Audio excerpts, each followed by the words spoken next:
Law पढ़ लेते हैं। आज अपन दो चीजें हैं अपना टॉपिक्स, एक तो अपना राउल्ट्स लॉ है एंड राउल्ट्स लॉ अपन थोड़ा सा ओवरव्यू ले लेते हैं कि अपन पढ़े थे उसमें, जो इसका इसमें काम आएगा किसमें, अपना ideal and non ideal solution पढ़ने में। तो राउल्ट्स लॉ का थोड़ा ओवरव्यू ले लेते हैं। राउल्ट्स लॉ क्या था? राउल्ट्स लॉ कुछ नहीं था, as simple as that. Definition अपन लिख लेते हैं सबसे पहले। The the partial the partial pressure of a constituent of a constituent of a solution is proportional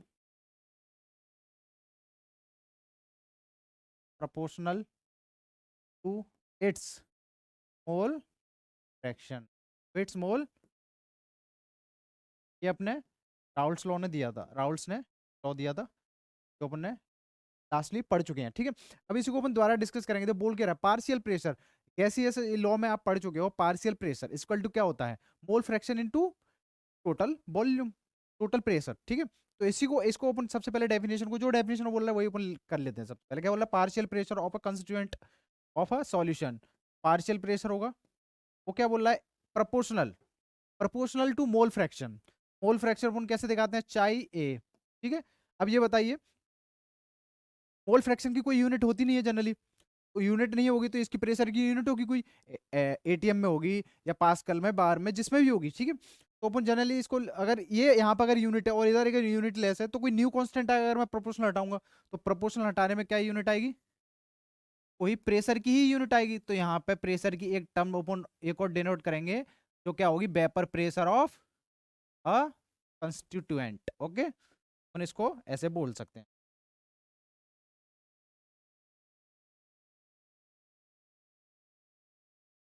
ये अपन को एक ये मिल गया। अब ये एक पार्टिकल के लिए, अब दो पार्टिकल अगर सॉल्व एक मिक्स होंगे तो दूसरे के लिए भी निकाल लेंगे, तो इसमें भी दूसरे पार्टिकल के ऊपर निकालेंगे। तो टोटल मैं बोल देता हूँ, टोटल डायरेक्ट मैं लिख देता हूँ, PT equal to P A. अगर दो सॉल्यूशन, दो सॉल्वेंट अगर मिक्स हैं तो क्या होगा इसका, अगर देखो पार्शियल प्रेशर ऑफ ए पता है आपको, देन पार्शियल प्रेशर बी भी पता चल जाएगा, तो इसके अपन मोल फ्रैक्शन की टर्म में निकाल सकते हैं, एंड ऑल्सो वेपर।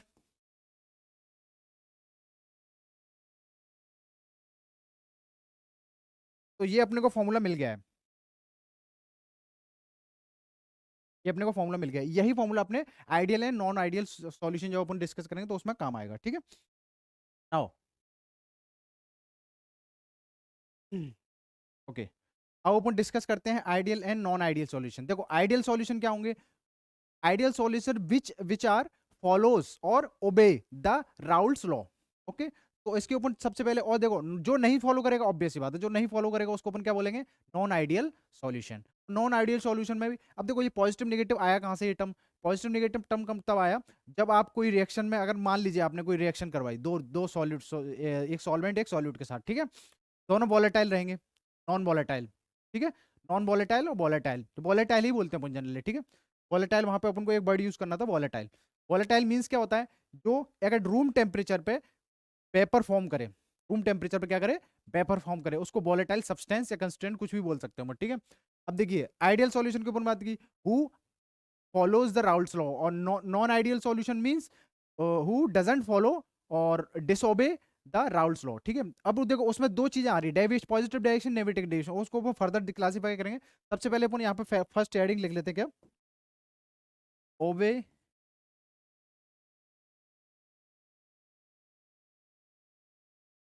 obeys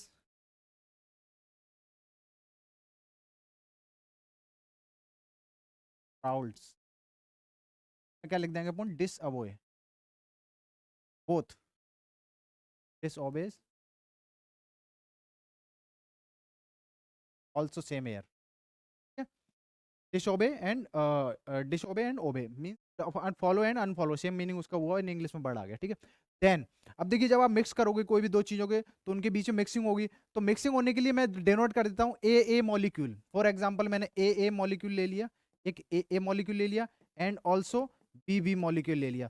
जब इनकी मिक्सिंग कराई मैंने तो मेरे को एक न्यू प्रोडक्ट फॉर्म हुआ जिसमें ए और बी दोनों प्रोडक्ट बना रहे हैं, ठीक है।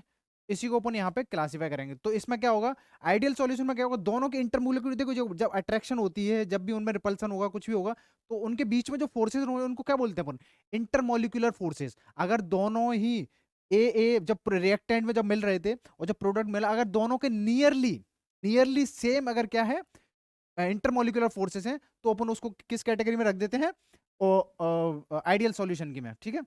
ए ए और B B equal to intermolecular force की बात चल रही है अपनी, इंटरमोलिकुलर फोर्सेस आई, ठीक है। अब अपन नॉन आइडियल सॉल्यूशन में आएंगे। नॉन आइडियल सॉल्यूशन में क्या रहेगा, ये थोड़ा सा डिफरेंट रहेगा, क्योंकि देखो इसमें तो सेम आ गया, नियरली सेम आ गया है। और भी अच्छी बात करें तो जस्ट अपन इक्वल मान लेंगे दोनों में इंटरमोलिकुलर फोर्सेस। अगर अपन पॉजिटिव डेविएशन की बात करें तो पॉजिटिव डेविएशन क्या रहेगा, जो फोर्सेस रहेंगे एक रिएक्टेंट में कौन कौन है, ए और B, B B, A and B B, तो ए और बी बी रहेंगे। तो ये बताइए, जब ए एंड बी, तो ए और बी के बीच में जो फोर्सेस होंगे वो थोड़े से वीकर होंगे, किसमें किसमें, पॉजिटिव डेविएशन में, ठीक है। तो ए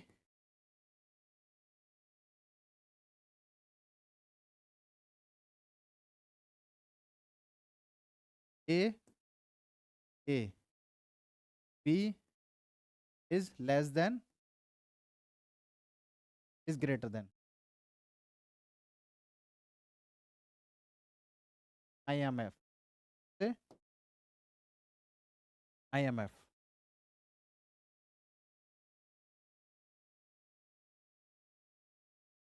इसमें भी आल्सो IMF अपन यूज करेंगे। तो इसमें क्या रहेगा, जस्ट इसके अपोजिट रहेगा, पॉजिटिव डेविएशन के क्या रहेगा वो रहेगा ए बी फोर्सेज रहेंगे, इंटरमोलिकुलर फोर्सेज रहेंगे, वो ए और बी से कम रहेंगे, और इधर क्या रहेगा, ज्यादा रहेगा इनका। विच मीन्स कि जो वॉल्यूम जो बन रहा है, जो न्यू जो कंपाउंड फॉर्म हो रहा है, उनके बीच में क्या हो रहा है, रिपल्सल ज्यादा हो रहा है। अट्रैक्शन है पर उतना अट्रैक्शन नहीं है as compared to negative deviation, समझे। तो मैंने आगे फर्दर और क्लासिफाई करेंगे तो उसमें अपन डिस्कस करेंगे। देखो इसमें आइडियल सॉल्यूशन में क्या था, जब भी सॉल्यूशन फॉर्म होगा तो उसमें ना तो हीट डिसिपिएट होगी ना एब्जॉर्ब होगी। इसका मतलब क्या है, कोई भी मतलब एंथैल्पी वो चेंज नहीं हो रही है। Means that mixing of solution is equal to, in ideal solution special case है, ये बहुत बढ़िया है, ठीक है। जब जब भी हीट निकलेगी, हीट डिसिपिएट होगी या एब्जॉर्ब होगी, when the reaction is goes on, तो डिसिपेट होगी, तो उसमें दो चीजें रहती हैं, एंडोथर्मिक और एक्सोथर्मिक। और यहाँ पे देखिए, यहाँ पे कोई भी चेंज नहीं हो रहा है, मतलब अगर इसका ए अगर डेल्टा एच ऑफ मिक्सिंग है, मतलब चेंज इन एंथैल्पी और मिक्सिंग ए एंड बी, क्या बोलेंगे उसको, जीरो। बिच का उसका मतलब क्या है कि उसमें ना तो एनर्जी एब्जॉर्ब हो रही है ना डिसिपिएट हो रही है। इधर डेल्टा एच क्या रहेगा, मिक्सिंग, ये रहेगा पॉजिटिव, विच मीन्स और अपॉन और ग्रेटर देन जीरो बोल सकते, ग्रेटर देन जीरो और पॉजिटिव, ठीक है। इधर डेल्टा एच क्या रहेगा, नेगेटिव। मिक्सिंग लिखना बहुत जरूरी है यहाँ पे, नेगेटिव और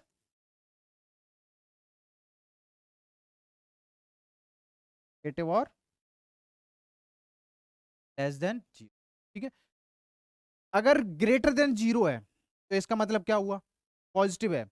तो अपन ने अगर थर्मो, देखो इसमें एक एक चैप्टर कनेक्टेड है आपस में, आपने इससे पहले थर्मोडायनेमिक्स पढ़ा है, तो थर्मोडायनेमिक्स में आपने वहां पे एंथैल्पी टर्म भी यूज की थी, तो यूज करी थी, तो आपको पता है ना कि अगर चेंज इन एंथैल्पी अगर पॉजिटिव है या ग्रेटर देन जीरो है, तो वहां पे वो रिएक्शन क्या कहलाती है, क्या बोलते हैं उसको, एंडोथर्मिक। वो वैसे ही डेल्टा एच अगर निगेटिव है तो इसको क्या बोलेंगे, एक्सोथर्मिक। विच मीन्स कि जब आप रिएक्टेंट को हीट दोगे तो प्रोडक्ट बनाएगा, सिंपल दैट ना। और जब रिएक्टेंट प्रोडक्ट बना रहा होगा तो उसके साथ में वो हीट भी डिसिपेट कर रहा होगा, तो उसको एक्सोथर्मिक बोल देंगे, एंडोथर्मिक ये हो जाएगी, ठीक है। अब वो सेकंड टर्म यूज करते हैं।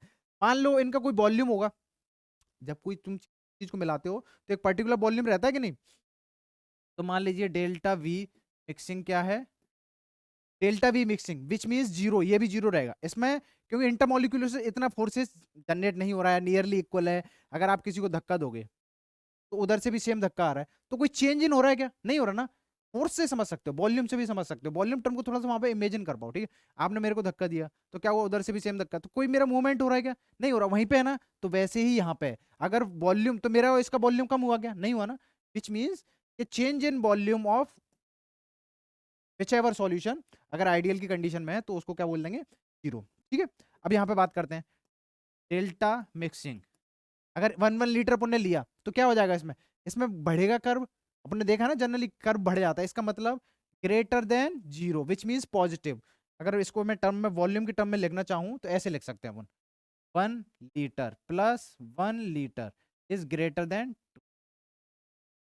1 लीटर। 1 लीटर सॉल्यूशन मिलाओगे तो आपको टू टू नहीं मिलेगा, टू से ज्यादा मिलेगा, मतलब 2.01 लीटर मिल जाएगा, ऐसा समथिंग मिल जाएगा, पर मिलेगा जरूर बड़ा, तभी उसको पॉजिटिव डेविएशन बोलेंगे, ठीक है। देन अपन अब किस में आते हैं? नेगेटिव डेविएशन में। तो यहाँ पे डेल्टा वी मिक्सिंग क्या होगा? Less than zero, which means which means 1 litre plus 1 litre is less than zero. Very good, very good. Which means अगर 1 लीटर सॉल्यूशन लिया, ए मॉलिक्यूल्स का और बी मॉलिक्यूल्स का, 1 लीटर इसका लिया आपने और 1 लीटर इसका लिया, तो ये दोनों की टर्म एंड कंडीशन बनेगी यहाँ पे। विच मीन्स 1 लीटर लिया है तो ये लेस देन जीरो आ रहा है, विच मीन्स कि मॉलिक्यूल्स बहुत पास में है, अट्रैक्शन बहुत ज्यादा है, तो एक दूसरे के पास बैठ जाएंगे। फॉर एग्जाम्पल बच्चों, अगर आप किसी टेबल पे बैठे हो, ठीक है, मैंने वहां पर किया गया अलॉटेड है ऑलरेडी कि एक टेबल पे 3 बच्चे बैठ सकते हैं, बट मैंने क्या किया, बहुत ज्यादा बच्चे हो गए। जब आपकी सेमिनार वगैरह होता है तो क्या करते हैं, एक ही टेबल पे 4-5 बच्चे बिठा देते, तो उसकी वजह से आप क्या करोगे, वॉल्यूम क्या हो जाता है, वॉल्यूम उतना ही है बट मॉलिक्यूल्स बहुत ज्यादा आ गए। क्या होगा, क्या हुआ, मॉलिक्यूल्स बहुत ज्यादा पास में आ गए, इसका मतलब क्या है कि वो एरिया थोड़ा सा कम हो जाएगा, which means less than zero नहीं होगा यहाँ पर, लेस देन 2 लीटर हो जाएगा, लेस देन 2 लीटर, ठीक है। अपन नेक्स्ट बात करते हैं, देखो एक और थर्मोडायनेमिक्स के द्वारा से यूज करेंगे अपन। अब ये बताइए, जब भी मिक्सिंग होगी कोई दो चीजों की तो रैंडमनेस बढ़ेगी कि नहीं? मॉलिक्यूल्स, अगर छोटा सा मॉलिक्यूल्स आप पकड़ लोगे तो उसकी रैंडमनेस बढ़ेगी ना। ये अपन 10th क्लास में पढ़ चुके हैं, 10th क्लास में पढ़ा है कि नहीं आपने? Dispersion and disperse phase, dispersion medium, ये आपने पढ़ा है। जब मॉलिक्यूल्स उसमें आपस में टकराते, कोलिजन होता है, कोलिजन की वजह से क्या होता है, मूवमेंट होगा, मूवमेंट होगा तो एंट्रोपी चेंज, बिकॉज वहां पे क्या होगा, चेंज इन एंट्रोपी क्या होती है, अगर एंट्रोपी ही क्या होती है, रेंडमनेस, डिसऑर्डरनेस, यहाँ पे भी होगा, ठीक है। अगर ठीक है तो यहाँ पे क्या हो जाएगा, delta S, delta S mixing क्या हो जाएगा, पॉजिटिव, पॉजिटिव लिख देते, ठीक है अपन, ठीक है। और यहाँ पे डेल्टा एस क्या हो जाएगा, क्योंकि यहाँ पे भी मिक्सिंग हो रही है, देखो वर्ड में यूज क्या कर रहा हूँ, नीचे मिक्सिंग यूज किया है ना मैंने उसके सफिक्स में, वैसे ही यहाँ पे क्या हो जाएगा, डेल्टा एस मिक्सिंग, सब में मिक्सिंग हो रही है, सब में मिक्सिंग हो रही है, और सब में मिक्सिंग होगी। ऐसा मत सोचना कि इसमें मिक्सिंग नहीं हो रही है, इसमें मिक्सिंग हो रही है, बट वो कोई भी एंडोथर्मिक और एक्सोथर्मिक नहीं बना रही है, इसलिए अपन ने ऐसा बोला, वॉल्यूम में नहीं बढ़ा रही है, वॉल्यूम जीरो है, चेंज इन वॉल्यूम, ठीक है। अब देखिए, अब दूसरी इसमें टर्म आती है फ्री एनर्जी, विच अपन आल्सो पढ़ चुके हैं अपन, which also read in our previous chapter thermodynamics, ये आपको पढ़ा है ना, और ये बहुत अच्छा है, ये आपके आने वाले चैप्टर में आएगा, केमिकल काइनेटिक्स में आएगा, डेल्टा जी फ्री एनर्जी आपके में आएगा, इसको पढ़ लेना अच्छे से, ठीक है। यहाँ पर अपन उतने ही थोड़ा सा पार्ट लेंगे, इसका बात करेंगे। डेल्टा जी क्या होता है, जब आपने एक लॉ पढ़ा था थर्मोडायनेमिक्स में, आपको याद आ रहा हो बच्चों, तो delta change in free energy is delta H minus T delta S, पूरा होता था कि नहीं, पढ़ा था कि नहीं बनने? तो delta G equal to delta H minus T delta S. Okay, तो ये बताओ, अगर डेल्टा एच पॉजिटिव है और टी डेल्टा एस क्या है, डेल्टा एस क्या दिया है यहाँ पे, नेगेटिव दिया है, और ये जीरो है, तो वो वैल्यू क्या रहेगी, नेगेटिव रहेगी ना, ऑब्वियस सी बात है ना। तो ये क्या वैल्यू क्या हो जाएगी, नेगेटिव, क्या हो जाएगी वैल्यू, नेगेटिव। तो यहाँ पे डेल्टा जी मिक्सिंग क्या होगा, यहाँ पे भी नेगेटिव होगा, समझाते हैं कैसे आप, वेरी गुड।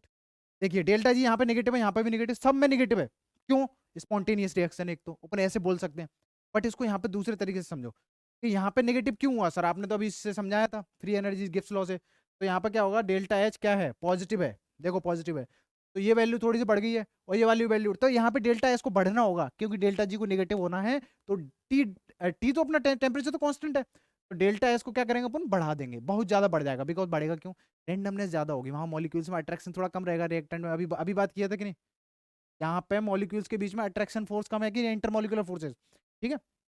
अब अपन इनके एग्जाम्पल की बात कर लेते हैं।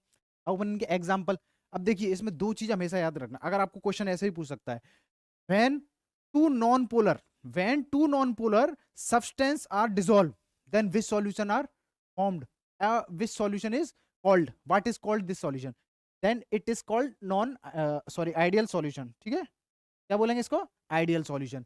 When non polar and non polar are dissolved, then it is called ideal solution.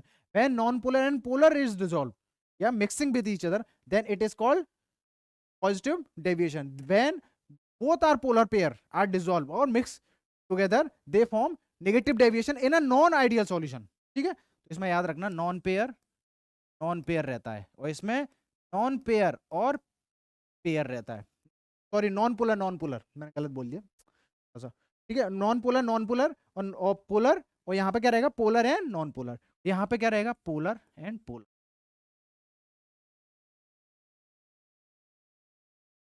ठीक है, मतलब क्या है, नॉन पोलर। ठीक है, समझ में आया? अब दूसरी टर्म अपन यूज करते हैं, अब इनके एग्जांपल देख लेते हैं, एक एक एग्जांपल देख लेते हैं, चलो एक साथ एक। एन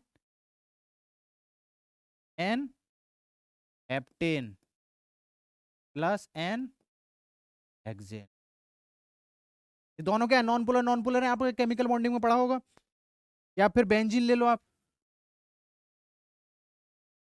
प्लस टेलुइन ले लो, ये दोनों नॉन पोलर हैं। अब इसमें CCl4 कार्बन टेट्राक्लोराइड जब क्लोरोफॉर्म के साथ रिएक्ट करेगा तो ये वाला सॉल्यूशन बनेगा। ठीक है, जब दोनों सॉल्यूशन क्लोरोफॉर्म है कार्बन टेट्राक्लोराइड, इसमें से ये क्या है, नॉन पोलर, ये क्या है, पोलर। अब सेम टर्म यहाँ पे यूज करेंगे, क्लोरोफॉर्म या HNO3 प्लस H2O, और ये दोनों क्या है, पोलर पोलर। जब पोलर पोलर मिलेंगे तो ये वाला सॉल्यूशन बनाएंगे, ये वाला एग्जांपल बनाएंगे। ठीक है, नेगेटिव डेविएशन समझे। अब इसको ग्राफ से समझ लेते हैं बहुत जल्दी जल्दी। ग्राफ, अब इनके ग्राफ्स कैसे बनते हैं, ग्राफ कैसे बनते हैं, देखिए ग्राफ दो चीजों के बीच बनता है, या तो मैं आपको नेक्स्ट स्लाइड में बता, कंबाइंड बता देंगे। नेक्स्ट स्लाइड में देखिए, जब आप ग्राफ बनाओगे तो आपको देखो, ग्राफ आपने ऐसा देखा होगा, ग्राफ आपने जनरली ऐसा ग्राफ आपने बहुत बार देखा होगा अपनी बुक्स में, एनसीईआरटी में।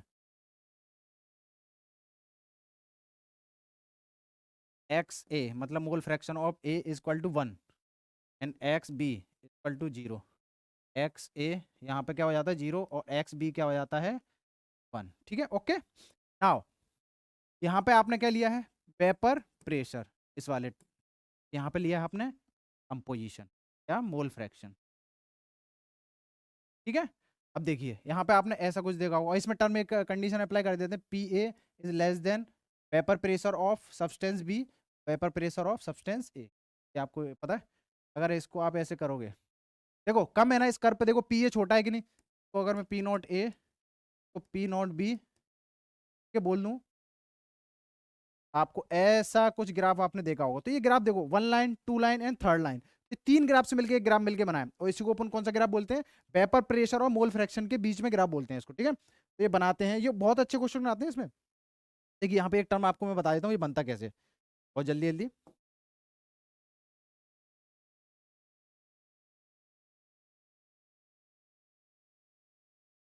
आओ सेकंड,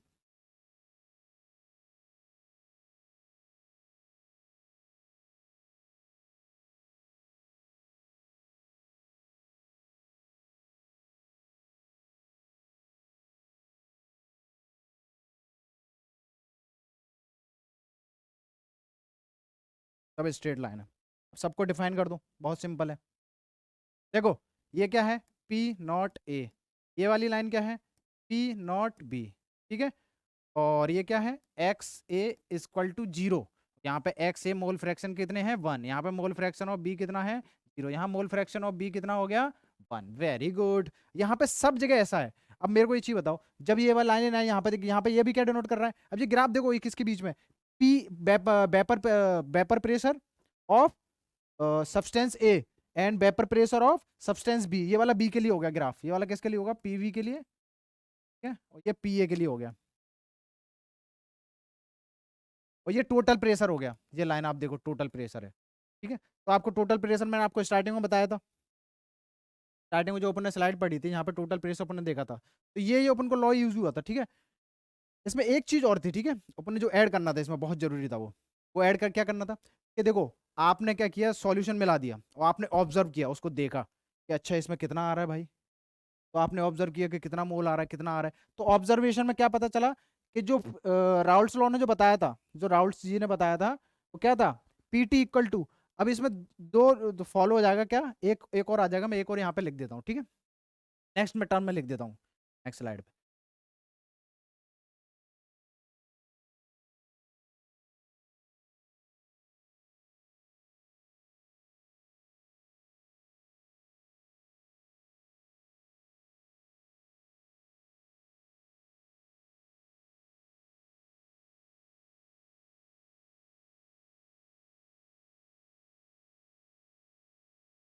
अपन यहाँ पे डिस्कस कर लेते हैं इसको।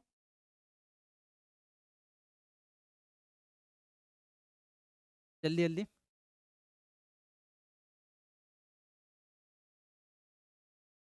आइडियल के लिए क्या होगा, P observable is less then P total pressure, ठीक है, एंड ऑल्सो नॉन आइडियल,